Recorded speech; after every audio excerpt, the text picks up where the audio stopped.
আরামবাগ ৭ নম্বর জাতীয় সড়কের নন্দনপুর বাসস্ট্যান্ডের কাছে একটি খড়ের গাড়িতে ভয়াবহ আগুন লাগে শুক্রবার।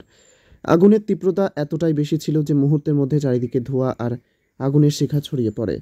স্থানীয় লোকজন আতঙ্কিত হয়ে পড়েন এবং যান চলাচল বন্ধ হয়ে যায়। খবর পেয়েই মাধবডিহি থানার বুলচন্দ্রপুর ক্যাম্পের পুলিশও ঘটনাস্থলে আসে। খবর দেওয়া হয় দমকল বিভাগে। খবর পেয়ে দমকলের দুটি ইঞ্জিন দ্রুত ঘটনাস্থলে পৌঁছায় এবং আগুন নিয়ন্ত্রণে আনার চেষ্টা করে।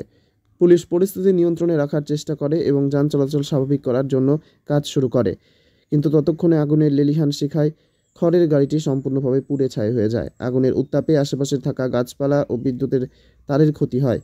দমকল কর্মীদের দীর্ঘ প্রচেষ্টার পর আগুন নিয়ন্ত্রণে আসে। এই অগ্নিকাণ্ডের ফলে বর্ধমান আরামবাগ রুটে কিছুক্ষণের জন্য যান চলাচল বন্ধ হয়ে যায়।